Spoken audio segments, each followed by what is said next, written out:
जय हिंद साथियों, आप सबका अशोकाज एडुकेयर के इस चैनल पे आप सबका हार्दिक स्वागत है।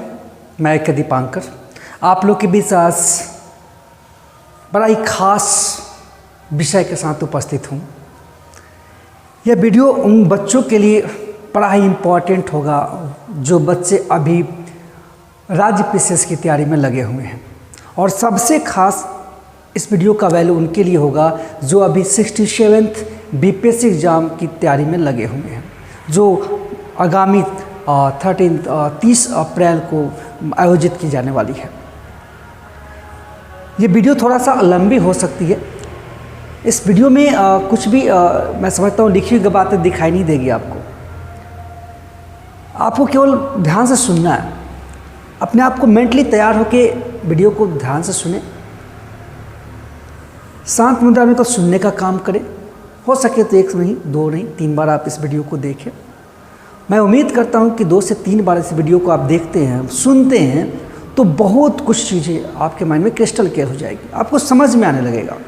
और मैं उम्मीद करता हूं कि यहाँ से आप क्वेश्चन मिस्टेक नहीं करके आएंगे। ये मेरा अपना एक अनुमान है कि आप यदि पूरे करंट अफेयर्स दिसंबर 2020 से लेकर 22 फरवरी तक हर महीने का 2-2 पार्ट्स वीडियोज़ बनाए जाएंगे।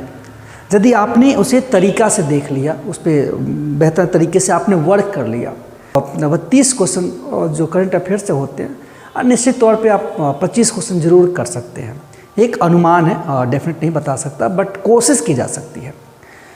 तो ये उन बच्चों के लिए बहुत खास है, देश के लाडले लाडलियों के लिए बहुत ही खास है जो इस बार के बीपीएससी एग्ज़ाम्स और अदर पीसीएस एग्ज़ाम्स में शरीक होने जा रहे हैं।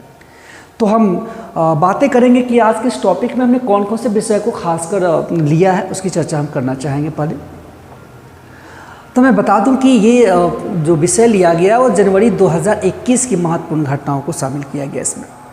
इस महत्वपूर्ण घटना में हम देखेंगे कि खासकर कौन कौन से दिवस रहे, राष्ट्रीय स्तर पर कौन कौन सी घटनाएँ घटी और अंतर्राष्ट्रीय स्तर पर कौन कौन सी घटनाएँ हमें देखने को मिलती है। तो इस वीडियो में बस 3 ही खास पॉइंट्स लिए गए हैं। एक तो आपने जनवरी में कौन कौन सा दिवस मनाया है और कौन कौन से खास बातें रही उस दिन। सेकंड, हमने देखा अंतर्राष्ट्रीय परिदृश्य में कौन कौन सी बातें हुई, और केंद्रीय सरकार के द्वारा कौन कौन सा महत्वपूर्ण स्टेप लिया गया, उसकी चर्चा इस खास आपकी क्लास आज की क्लास में किए गए हैं। तो मैं उम्मीद करता हूँ कि आप सब बिल्कुल तैयार हो गए होंगे और हम इस कड़ी को आगे बढ़ाते हैं। सबसे पहले हम देखते हैं कि इस महीने में मुख्य तौर पे देखा जाए तो 4 जनवरी अपने आप में बहुत ही खास रहा। 4 जनवरी को ब्रेल लिपि दिवस के तौर पे मनाया जाता है। और दोस्तों, आप जानते हो कि ब्रेल लिपि जो है यह खासकर जो दिव्यांग, खासकर दृष्टिहीन जो लोग स्टूडेंट्स होते हैं, जो बच्चे होते हैं, उनके पढ़ने के लिए एक बड़ा ही अच्छा आप टूल्स कह सकते हैं आप। तो ये हम ब्रेल लिपि दिवस 4 जनवरी को मनाते हैं। उसके बाद की बात की जाए तो 9 जनवरी भारत के संदर्भ में बड़ा ही खास दिन। 9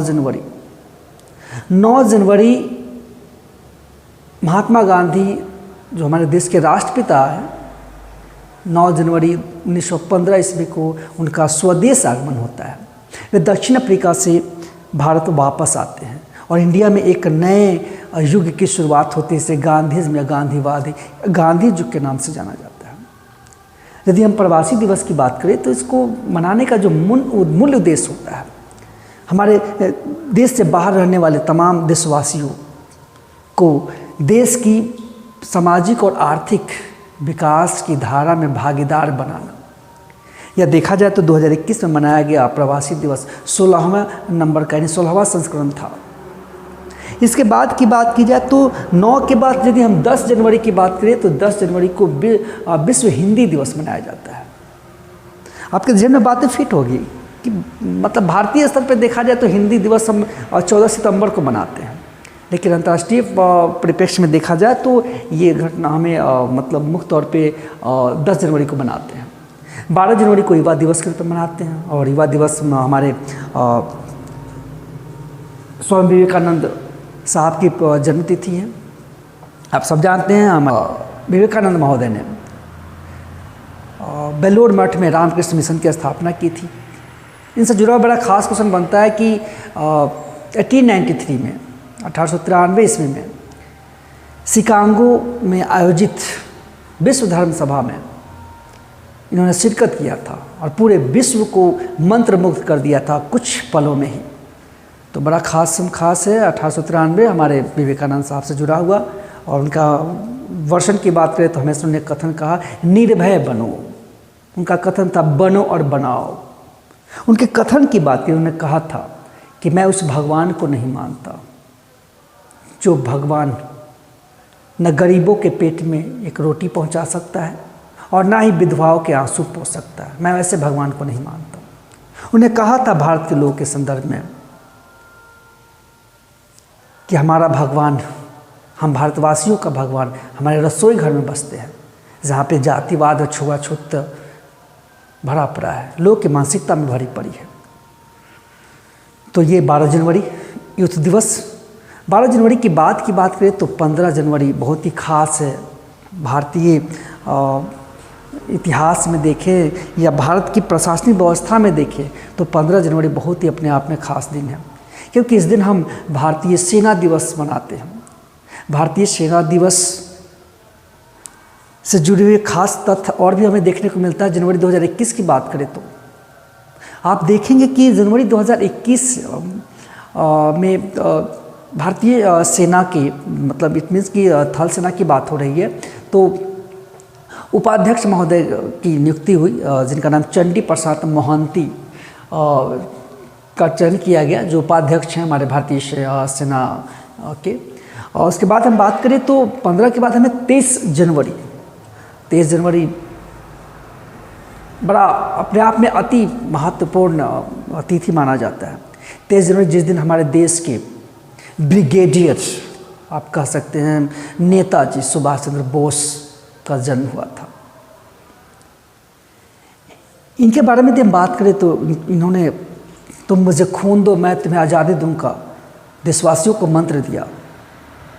उन्होंने अपनी सेना का संचालन करते हुए जय हिंद और दिल्ली चलो जैसे नारे को उद्घोषित करने का काम किया। नेताजी जिन्होंने महात्मा गांधी को रेडियो पे राष्ट्रपिता की उपाधि प्रदान की। सुभाष चंद्र बोस जी की हम बात करें, जो प्रतंत्र देश के नागरिक होते हुए भी हिटलर जैसे व्यक्ति के साथ जाके मीटिंग करते हैं और अपनी सेना का गठन करते हैं, आज़ाद हिंद फौज जैसे सेना का गठन करते हैं। यदि हम इनके जन्मतिथि से संबंधित बातें करें तो खासकर देखा जाए तो केंद्र सरकार ने इनके जन्म के 125वें वर्षगांठ पर इनके दिवस को पराक्रम दिवस के रूप में मनाने की घोषणा की है। तो वहीं रेलवे सरकार की यदि बात की तो रेलवे सरकार ने हावड़ा कालका मेल का नाम परिवर्तित करके नेताजी एक्सप्रेस नाम कर दिया है। तो महत्वपूर्ण बातें थी, खासकर हम देखें तो 23 जनवरी नेताजी सुभाष चंद्र बोस से जुड़ी हुई। उसके बाद की हम बात करें तो 24 जनवरी अपने आप में बहुत खास देखा जाए तो इस दिन हमारे देश के सबसे बड़ा राज्य, मतलब जनसंख्या के आधार पर उत्तर प्रदेश की स्थापना दिवस मनाई जाती है। दूसरा बात की जाए तो हमारे देश की बच्चियों, जो मतलब बालिकाएं हैं, जो बेटियां हैं, उनके सम्मान में, उनके गौरव को बढ़ाने के लिए, उन्हें वीरांगना बनाने के लिए राष्ट्रीय बालिका दिवस मनाते हैं। यानी 24 जनवरी को हम लोग राष्ट्रीय बालिका दिवस मनाते हैं। साथ ही साथ 24 जनवरी को राष्ट्रीय शिक्षा दिवस के रूप में भी मनाया जाता है। उसके बाद की हम बात करें तो दिन आता है हमारा 25 जनवरी। 25 जनवरी भारतीय इतिहास में, या आप यूँ कहें संवैधानिक रूप में, बड़ा ही महत्वपूर्ण है। 25 जनवरी को हम लोग राष्ट्रीय मतदाता दिवस मनाते हैं और इस मतदाता दिवस के अवसर पे 25 जनवरी 2021 ईस्वी को कानून मंत्री रवि प्रसाद महोदय जी के द्वारा खासकर डिजिटल वोटर कार्ड लॉन्च किया गया, उसे उद्घाटित करने का काम किया गया। 26 जनवरी हम सब जानते हैं गणतंत्र दिवस के रूप में मनाते हैं और आप सबको पता है कि गणतंत्र जहाँ पे राष्ट्र के प्रमुख का चयन अप्रत्यक्ष तौर पे या प्रत्यक्ष तौर पे जनता के द्वारा किया जाता है। हमारे देश में राष्ट्रपति अप्रत्यक्ष निर्वाचन पद्धति से चुने जाते हैं। इस अवसर पे कोई भी दूसरे राष्ट्र के प्रमुख का आगमन नहीं हो सका। कारण था कोरोना। आप सब जानते हैं कोरोना ने रुला दिया हर इंसान को। हमारे देश में एक सिस्टम बनी हुई है कि हर रिपब्लिक डे के अवसर पे किसी भी दूसरे राष्ट्र के प्रमुख को या तो राष्ट्र के प्रमुख या राष्ट्र के प्रमुख या सरकार के प्रमुख को आमंत्रित किया जाता है। लेकिन 2021 26 जनवरी को यूके के प्रधानमंत्री का भारत आगमन था, बोरिस जॉनसन जिनका नाम है, लेकिन उन्होंने अपने यात्रा को रद्द कर दिया गया। ठीक वैसे ही कंडीशन 2022 की बात करें, 2022 की जनवरी गणतंत्र दिवस के अवसर पर भी कोई भी राष्ट्र का प्रमुख हमारे मेहमान के तौर पे नहीं आ सके। अब तक देखा जाए 21-22 को शामिल करके 5 बार ऐसे रहे जब गणतंत्र दिवस के अवसर पर कोई भी विदेशी हमारे यहाँ मेहमान के तौर पे उपस्थित नहीं रहे। 1952, 1953, 1956, साथ में हमने 2021 और 2022 की बातें की। आगे चले तो 2021 में 26 जनवरी को बांग्लादेश की सेनाओं ने यहाँ के परेड में शिरकत किया। पहली बार लद्दाख की झांकी प्रस्तुत की गई। 1 नंबर पे देखा जाए तो किरण रिजिजू के द्वारा उत्तर प्रदेश की झांकी को प्रथम स्थान प्रदान किया गया, जिसका मतलब स्लोगन था अयोध्या उत्तर प्रदेश की एक सांस्कृतिक विरासत। इसी दिन की हम बात करें तो हमें देखने को मिलेगा कि भावना कंठ प्रथम महिला जिन्होंने फाइटर विमान को उड़ाने का काम किया। तो ये 26 जनवरी की महत्वपूर्ण बातें थी और जो गणतंत्र दिवस के अवसर पर हमें देखने को मिला। इसके बाद 30 जनवरी शहीद दिवस के ऊपर मनाते हैं। 30 जनवरी की यदि बात की जाए तो नाथुराम विनायक गोडसे के द्वारा महात्मा गांधी की हत्या कर दी गई थी बिरला हाउस के पास। इस दिन हमारे देश के माननीय महामहिम राष्ट्रपति रामनाथ कोविंद महोदय ने 5 वर्ष से कम उम्र के बच्चों को पोलियो की खुराक देकर पोलियो अभियान का शुभारंभ किया। 5 वर्ष से कम उम्र के बच्चों को पोलियो की खुराक दी जाएगी। तो ये कुल मिला के देखा जाए तो महत्वपूर्ण तिथियाँ थी जो खासकर जनवरी महीने में मतलब आयोजित किए जाते रहे। इसके बाद की बात की जाए तो हम अंतर्राष्ट्रीय परिदृश्य में जाकर देखें तो सबसे खास हमें देखने को मिलता है अमेरिका, यूएसए की बात करें तो वहाँ पे 20 जनवरी को जो बाइडेन के द्वारा अमेरिका के 46वें राष्ट्रपति ने 46th प्रेसिडेंट के रूप में शपथ ग्रहण किया गया।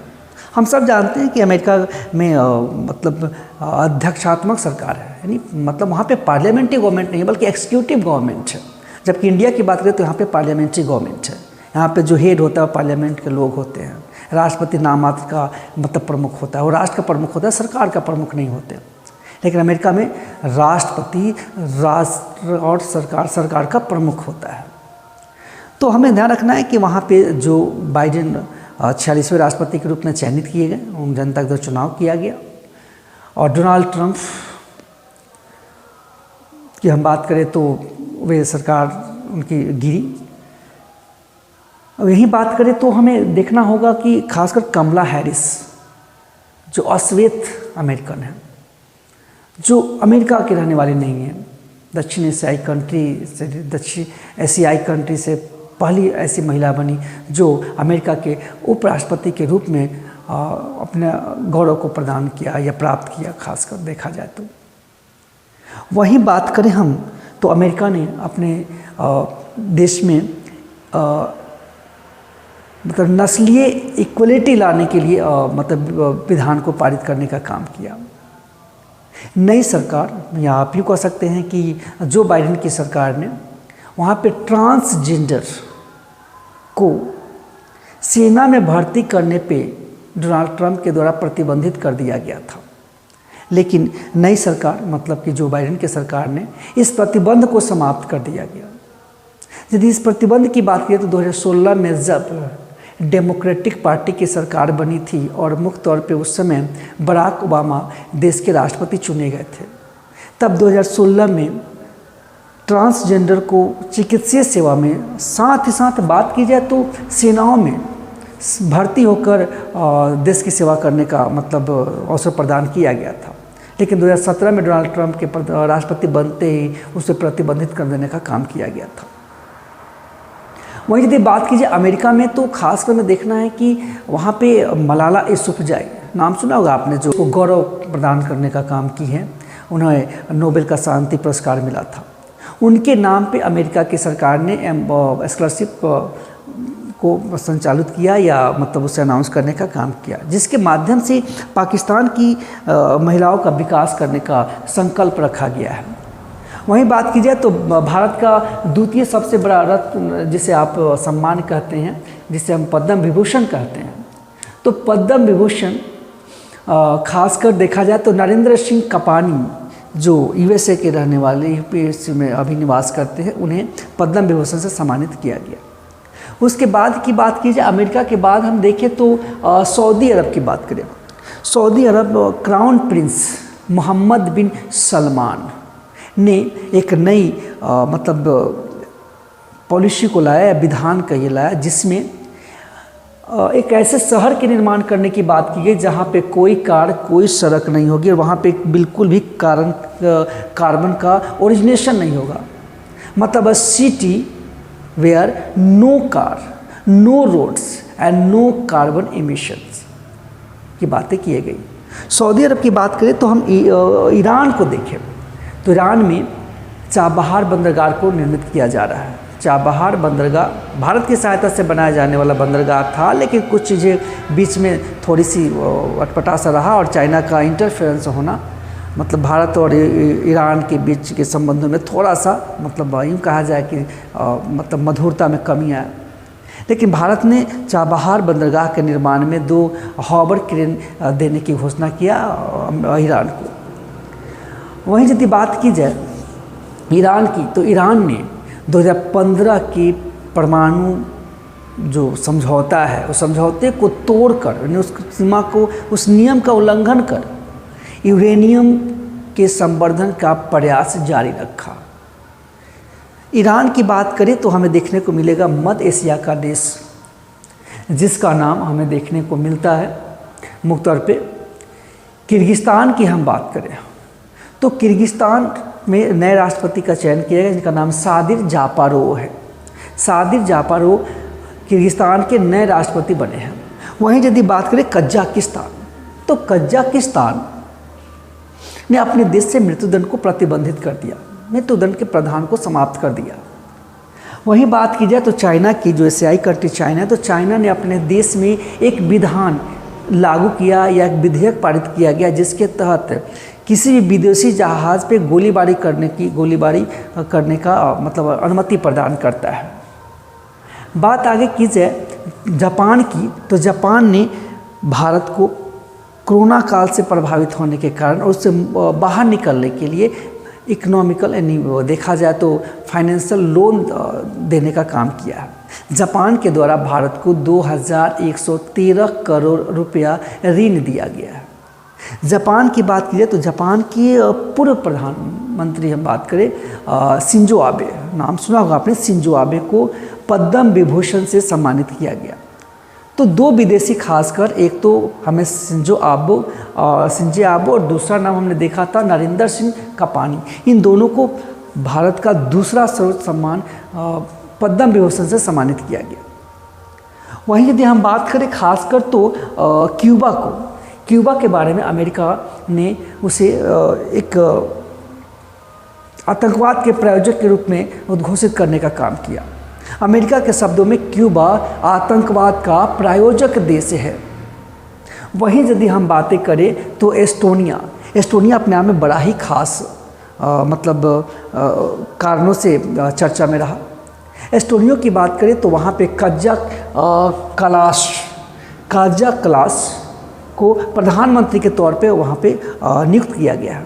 काजा क्लास एस्टोनिया की प्रथम महिला प्रधानमंत्री बनने का गौरव हासिल की है और तो और एस्टोनिया की बात करें, विश्व में पहली बार ऐसी घटना है जब वहाँ की किसी भी देश का प्रधानमंत्री और देश का राष्ट्रपति दोनों ही महिलाएं हैं।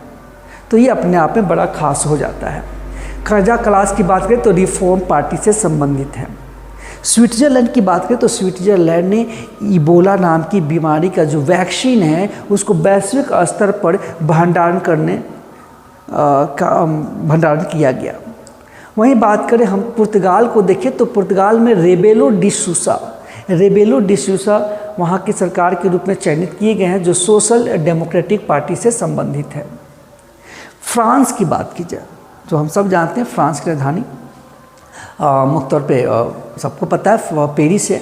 तो फ्रांस ने अपने यहाँ चौथा वन प्लैनेट समिट का आयोजन किया, जिसका मुख्य उद्देश्य जैव विविधता का संरक्षण है, जहाँ पे पर्यावरण के संरक्षण की बातें की जाती है। और इसको प्रायोजित करने का काम मुख्य तौर पे यूएनओ, संयुक्त राष्ट्र संघ और साथ में वर्ल्ड बैंक के द्वारा किया गया। वहीं पे उसके बाद की हम बातें करें तो हमें देखने को मिलता है कि युगांडा एक ऐसा देश है जहाँ पे वो छठी बार राष्ट्रपति के रूप में योवेरी मुसेवेनी छठी बार देश के राष्ट्रपति बने, जो 1986 से लेके मतलब 2021 तक में फिर से राष्ट्रपति के रूप में चयनित हुए हैं। वहीं यदि बात करें नीदरलैंड का तो नीदरलैंड के प्रधानमंत्री मार्क रूट ने वहाँ पे बाल लाभ योजना, फिर से सुनेंगे, नीदरलैंड के प्रधानमंत्री मार्क रूट ने बाल लाभ योजना घोटाले में लिप्त होने के कारण या विपक्षी की मांग पर यह बहुमत सिद्ध नहीं कर पाने की स्थिति में अपने सरकार से इस्तीफा देने का काम किया। वहीं यदि उसके बाद की हम बात करके देखें तो हमें मिलता है कि यदि इंडिया के परिप्रेक्ष्य में आकर देखें तो भारत ने स्टार्टअप इंडिया सीड फंड की शुरुआत की। स्टार्टअप इंडिया सीड फंड की शुरुआत की गई, जो खास कर देखा जाए तो नवोदित जो हमारे देश के उद्यमी हैं, जो अपना अभी हाल फिलहाल अपने बिजनेस को स्टार्टअप करने की कोशिश कर रहे हैं, उन्हें प्रोत्साहित करने के लिए इस योजना की शुभारंभ देश के द्वारा किया गया। वहीं पे बात करें तो टेस्ला कंपनी, आप सब सुने कि जो विश्व स्तरीय कंपनी है टेस्ला कंपनी ने भारत के बेंगलुरु शहर में पहली बार अपनी इकाई डालने का काम किया है। दूसरी बात करें सेंट्रल विस्टा प्रोजेक्ट को स्वीकृति मिल गई है और हम जानते हैं कि सेंट्रल विस्टा मतलब एक नया स्वरूप है, एक नया फ्रेमिंग हो रहा है, जिसके अंतर्गत राष्ट्रपति भवन, संसद भवन या उसके साथ साथ जुड़े हुए और भी जो छोटे छोटे नॉर्थ ब्लॉक, साउथ ब्लॉक और जो संग्रहालय है उन सबको सम्मिलित रूप से नए तरह से मॉडिफाई करने की बात की जा रही है और इसका प्रोग्राम चल रहा है, मतलब 2021 से इस पे कार्य होना शुरू हो चुका है। इसके बाद की बात की जाए तो यूनाइटेड नेशन ऑर्गेनाइजेशन यूएनओ के सुरक्षा परिषद में भारत को मतलब सदस्यता प्राप्त की गई है। हम सब जानते हैं कि यूएनओ के 6 ऑर्गेन्स हैं, उस 6 ऑर्गेन्स में यूएनएससी सिक्योरिटी काउंसिल में कुल सदस्यों की संख्या 15 होती है। इस 15 सदस्यों में से 5 सदस्य परमानेंट है, जो हम सब जानते हैं, और बाकी जो 10 होते हैं वो अस्थायी होते हैं, जो टेम्प्रोरी होते हैं, जिनका चुनाव 2 वर्ष के लिए किया जाता है। इसी कड़ी में भारत को 2 वर्ष के लिए 4 जनवरी 2021 को चुना गया और कार्यकाल इंडिया ने 4 जनवरी 2021 से प्रारंभ किया। और ख़ास कर देखा जाए तो भारत को 3 महत्वपूर्ण विषयों को लेकर उसकी अध्यक्षता के लिए नियुक्त किया गया, जिसमें पहला है तालिबान प्रतिबंध समिति। फिर से याद रखेंगे, 3 महत्वपूर्ण विषयों को लेकर भारत को अध्यक्ष के तौर पर नियुक्त किया गया यूनाइटेड नेशन सिक्योरिटी काउंसिल में, जिसमें पहला तालिबान प्रतिबंध समिति, दूसरा लीबिया प्रतिबंध समिति और तीसरा आतंकवाद रोधी समिति। तो ये 3 महत्वपूर्ण विषय आपको याद रखने होंगे। इसके बाद की बात करें तो हमें ध्यान रखना है कि मुख्य तौर पे कि भारत के 6 राज्यों में और 6 राज्यों के 6 विभिन्न शहरों में लाइट हाउस प्रोजेक्ट की शुरुआत की गई है, जिसमें मुख्य तौर पे देखा जाए तो इंदौर, जो खासकर एमपी का शहर है। और उसके बाद की बात की जाए तो राजकोट गुजरात, चेन्नई तमिलनाडु, अगरतला त्रिपुरा, उसके बाद लखनऊ उत्तर प्रदेश की राजधानी, और साथ में छठे शहर की बात करें तो झारखंड राजधानी रांची को चयनित किया गया है। कोची मंगलूर प्राकृतिक गैस, कोची मंगलूर प्राकृतिक गैस पाइपलाइन राष्ट्र को समर्पित किया गया और खास प्रधानमंत्री नरेंद्र मोदी के द्वारा इसे उद्घाटित किया गया वीडियो कॉन्फ्रेंसिंग के माध्यम से। एलपीजी उपभोक्ता के लिए मिस्ड कॉल सुविधा के लिए एक नया नंबर मतलब लॉन्च किया गया, जिसके माध्यम से कोई भी कस्टमर किसी भी तरह की शिकायत होने पे वहाँ पे अपने कंप्लेन को दर्ज करा सकते हैं या किसी प्रकार की जानकारी को प्राप्त कर सकते हैं।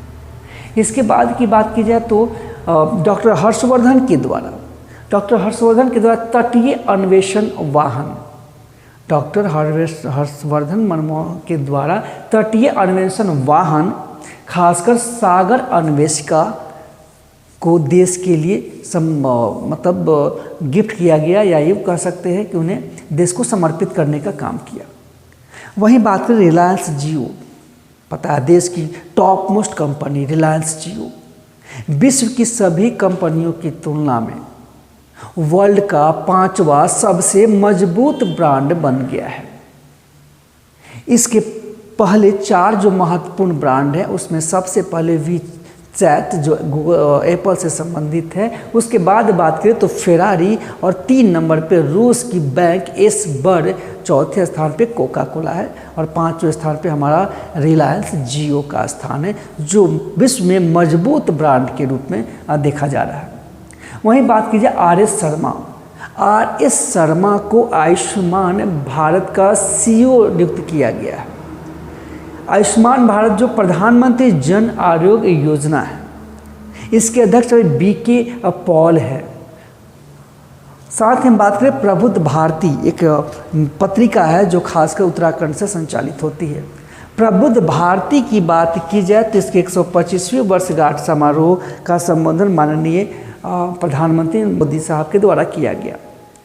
कानपुर एक बड़ा ही फेमस मामला या जगह माना गया अंतर्राष्ट्रीय स्तर पे देखें तो।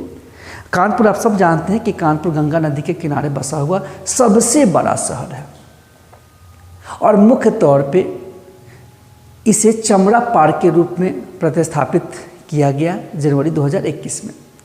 कानपुर की बात करें तो यह उत्तर प्रदेश का दूसरा सबसे बड़ा शहर है, और यदि पूरे देश के परिप्रेक्ष्य में देखा जाए तो यह 12वां सबसे बड़ा शहर है। इसके बाद की बात करें तो स्वामीनाथन जानकी रामन और अश्विनी कुमार तिवारी, इन दोनों को एसबीआई के एमडी के तौर पर नियुक्त किया गया है।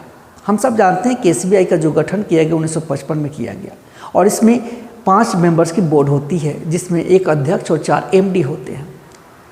अभी वर्तमान में इसके जो मतलब जनवरी 2021 की हम बात करें तो वर्तमान जो अध्यक्ष थे उनका नाम दिनेश कुमार खारा था, और बाकी के 2 मेंबर एमडी के तौर पे थे, और मुख्य तौर पे स्वामीनाथन जानकी रामन और अश्विनी कुमार तिवारी को एमडी के तौर पे नियुक्त किया गया।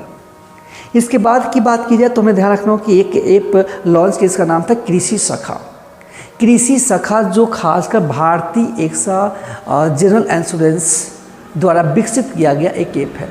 फिर से मेरी बात को सुने, मैंने ये कहा कि एक ऐप है जिसका नाम है कृषि सखा, और कृषि सखा भारतीय एक्सा जनरल इंश्योरेंस के द्वारा विकसित किया गया, जिसकी स्थापना 2008 में की गई। उसका मुख्यालय मुंबई में है। इसके अध्यक्ष की एमडी या सीईओ की बात करें तो संजीव श्रीनिवासन है, और इसका टैगलाइन है, इसका मुख्य तौर पे देखा जाए टैगलाइन तो सुरक्षा का नया नज़रिया है। इन सभी घटनाओं के बाद की हम बात करें तो हमें खासकर 2-3 और वर्ड्स आज की इस क्लास में हमें देखने को मिलेगा, जिसमें एक नाम आता है डेजर्ट नाइट 21। यह एक संयुक्त सेनाभ्यास है जिसमें भारत और फ्रांस की सेनाओं ने शिरकत किया, और मुख्य तौर पे देखा जाए तो इसका आयोजन राजस्थान के जोधपुर में किया गया। वहीं पे बात करें एमफेक्स 21 जो एक सैन्य अभ्यास था, और मुख्य तौर पे देखा जाए तो इसमें भारत की थल सेना, नभसेना यानी एयरफोर्स और जल सेना नेवी, तीनों सेनाओं ने संयुक्त रूप से अभ्यास करने का काम किया। और इसका सैन्य अभ्यास की जो जगह थी वो अंडमान निकोबार में किया गया। इसके बाद की हम बात करें तो हमें देखने को मिलता है रीसेट अर्थ। रीसेट अर्थ मुख्यतः देखा जाए तो ओजोन यूएनओ सचिवालय के द्वारा मतलब संचालित किया गया, जिसमें एक ऐप को बनाया गया, और ऐप के माध्यम से देखा जाए तो बच्चों को प्रोत्साहित करने के लिए खासकर ओजोन के संरक्षण के लिए मतलब ऐप तैयार किए जा रहे हैं, जिसमें चलचित्र के माध्यम से और वीडियो गेम के माध्यम से बच्चों को शिक्षित किया जा रहा है। खासकर किशोरावस्था के बच्चों को ट्रेनिंग दी जा रही है कि ओजोन का संरक्षण कैसे हो और ओजोन में का संरक्षण न होने से कौन कौन से प्रॉब्लम्स हो सकते हैं। इसके बाद की बात कर ले तो खासकर 16 जनवरी को हम देखें तो मुख्य तौर पे 16 जनवरी बड़ा ही अपने आप में महत्वपूर्ण दिन रहा। 16 जनवरी 2001 को भारत में पहली बार कोरोना वैक्सीन की शुरुआत की गई, यानी वैक्सीनेशन का पहला चरण 16 जनवरी 2021 को शुरुआत किया गया, जिसमें मुख्य तौर पे जिन व्यक्ति की उम्र 50 साल से ऊपर रही उनके लिए वैक्सीन की सुविधा उपलब्ध कराई गई। वहीं 20 जनवरी की हम बात करें तो 20 जनवरी को मैत्री पहल की शुरुआत की गई, जिसके अंतर्गत पड़ोसी मुल्कों के यहाँ भारत के द्वारा कोरोना वैक्सीन को भेजा गया। कुल मिला के हम देखें तो आज की क्लास में बस इतनी ही सारी बातें हैं, और मैं उम्मीद करता हूं कि यदि आपने इस वीडियो को ध्यान से देखा सुना हो तो आप बेहतर कर सकते हैं। और मैं उम्मीद करता हूं कि क्वेश्चन बहुत सारे यहाँ से हमें देखने को मिलेंगे आगामी जो परीक्षाएं होने वाली है। तो मैं आप लोग से गुजारिश करूँगा कि यदि पसंद आ रहा हो तो इसे बिल्कुल अपने दोस्तों के बीच शेयर करें, और यदि आपने सब्सक्राइब ना किया हो तो इस वीडियो को सब्सक्राइब ज़रूर करें, ताकि हम इस श्रृंखला को काफ़ी तेज़ी से और काफ़ी हर्षोल्लास के साथ, काफ़ी एक्साइटमेंट के साथ हम मतलब बढ़ा सकें।